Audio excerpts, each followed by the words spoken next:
lagi rencana perombakan dana pensiun untuk aparatur sipil negara. Bisa saja dapat 1 miliar langsung atau malah dapat 20 juta per bulan. Yang mana pilihan netizen? Yang pasti akan kita kupas lebih dalam di menanti skema baru dana pensiun PNS.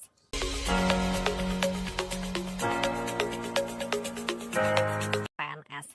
Kita akan langsung lihat slide yang pertama. Sebelum kita melihat apa saja yang akan dirombak, kita akan lihat dulu berapa besar jumlah dana pensiun ini membebani negara. Kalau menurut Dirjen Anggaran Kementerian Keuangan, anggaran untuk pensiunan PNS, TNI, dan Polri saat ini mencapai 120 triliun rupiah per tahunnya yang akan diberikan kepada 3,1 juta pensiunan. Nah, untuk pensiunan PNS pembayarannya melalui Taspen, sedangkan untuk TNI Polri melalui PT Asabri. Sedangkan menurut BPK, program pensiun PNS, TNI, dan Polri ini tidak efektif karena belum ada tata kelolanya secara lengkap dan belum disesuaikan dengan perkembangan peraturan perundangan yang berlaku. Jangankan tata kelola, penetapan besaran iuran pemerintah saja belum ada. Kalau menurut Undang-Undang Nomor 40 Tahun 2000, Taspen dan Asabri harus dialihkan ke BPJS Ketenagakerjaan atau BP Jam Sostek. Jadi memang ini cukup kompleks dan belum ada aturan yang pasti. Di sisi lain, upah ASN terus terpotong setiap bulan untuk dana pensiun.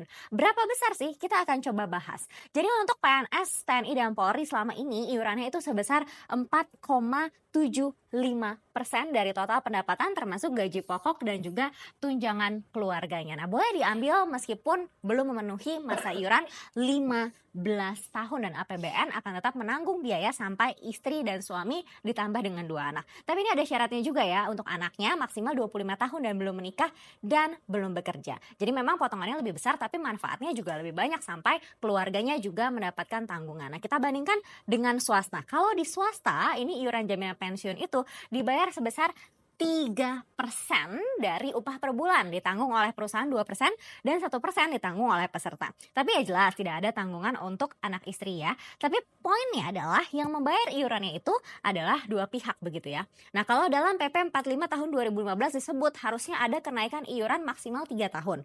Tapi prakteknya sampai sekarang tidak ada kenaikan. Lalu kenapa sih harus naik iurannya untuk PNS? Kita akan cek alasannya di slide berikutnya.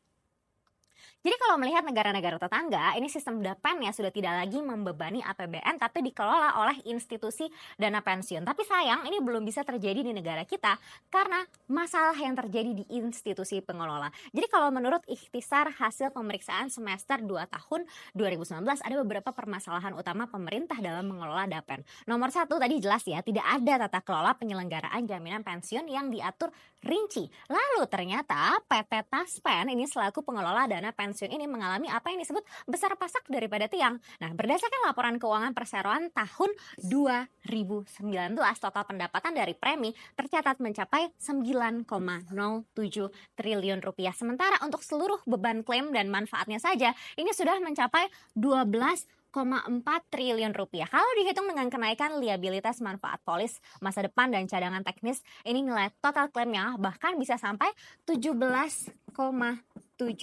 triliun rupiah. Nah, ini juga sudah mulai membengkak begitu dari tahun 2016. Jadi, untuk menambal selisih antara premi iuran dengan klaim, PT Taspen selama ini mengandalkan imbal hasil investasi seperti obligasi dan sukuk. Tapi saat ini justru malah banyak menempatkan ke instrumen investasi jangka pendek dengan keuntungan yang sedikit. Jadi, kalau selisih negatif ini terus membengkak ya akibatnya negara jadi terbebani. Untuk itu pemerintah mencanangkan perubahan skema pembayaran DAPEN yang baru. Seperti apa? Kita akan cek slide berikutnya. Jadi ada beberapa opsi yang saat ini tengah dikaji oleh pemerintah. Yang pertama adalah pay as you go. Nah, ini yang saat ini dianut. Jadi pembayaran uang pensiunan ASN 100% dibayarkan dari APBN setiap tahunnya. Sudah saya jelaskan sebelumnya tadi.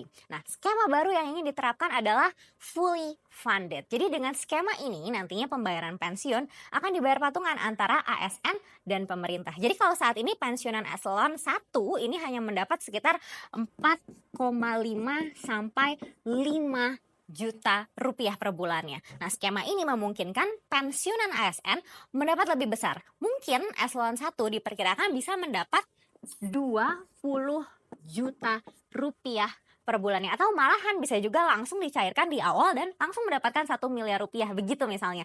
Nah, ini masih terus digodok seperti apa yang paling baik dan jelas menciptakan pro kontra juga. Salah satu anggota DPR mengatakan pembayaran langsung 1 miliar di awal ini berpotensi lebih memberatkan negara dan juga berbahaya karena tidak semua orang bisa mengelola uangnya dengan baik. Selain itu juga sempat ada usul untuk membuka cakupan program DAPEN ini juga untuk pekerja informal. Jadi iurannya bisa disamakan misalnya dengan upah minimum regional dan dipotong 3% begitu untuk iuran pensiun. Jadi misalnya upah minimumnya yaitu 5 juta rupiah begitu, lalu dikali dengan 3%. Jadi besaran iuran yang harus dibayar adalah Rp150.000 oleh pekerja informal. Tapi ini masih terus dikaji. Tapi yang sudah pasti adalah sudah masuk dalam prolegnas. Seperti apa? Kita akan cek slide berikutnya.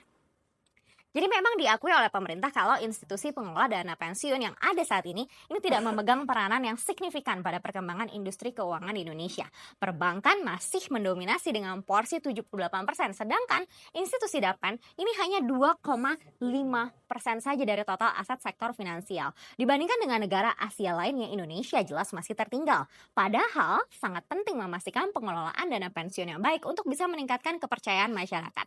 Nah, untuk itulah dicetuskan perbaikan terutama dari Kementerian Keuangan yang membahas antar kementerian juga.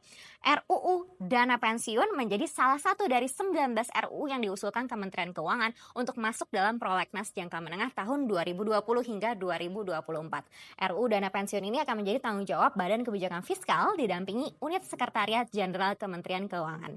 Diharapkan dengan adanya undang-undang ini maka industri dana pensiun tidak stagnan dan tingkat partisipasi masyarakat bisa tumbuh pesat. Tujuannya selain membangun sistem pensiun yang lebih optimal juga bisa meningkatkan iklim investasi dan juga mengakumulasi dana jangka panjang dan berkesinambungan. Yani Indrawati.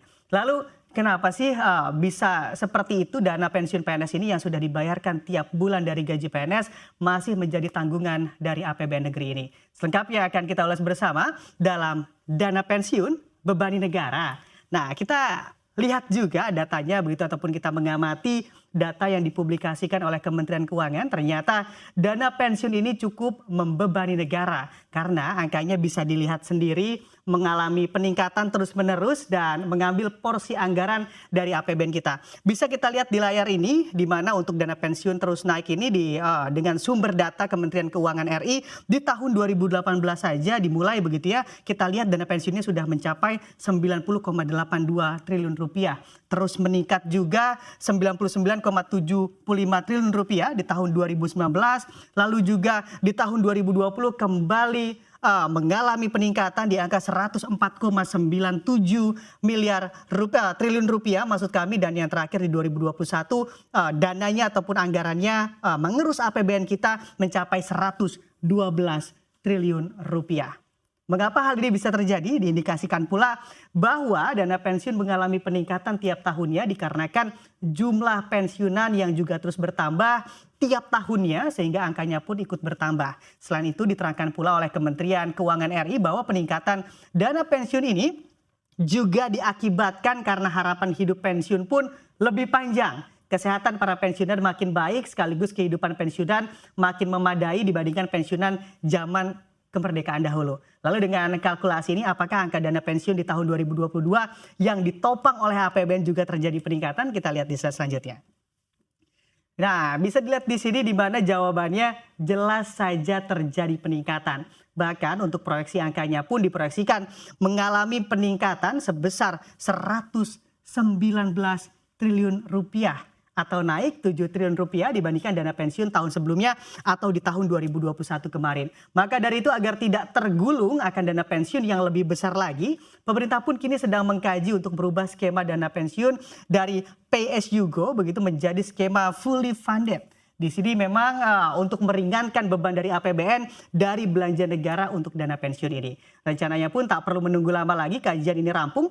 Bahkan direncanakan juga diproyeksikan skema baru untuk dana pensiun ini sudah mulai diberlakukan oleh pemerintah mulai tahun depan. Lalu sampai-sampai harus ganti skema dana pensiun, sebetulnya hitung-hitungannya gimana sih sampai-sampai dana dari pensiun ini juga ikut membebani APBN kita? Kita lihat di slide selanjutnya.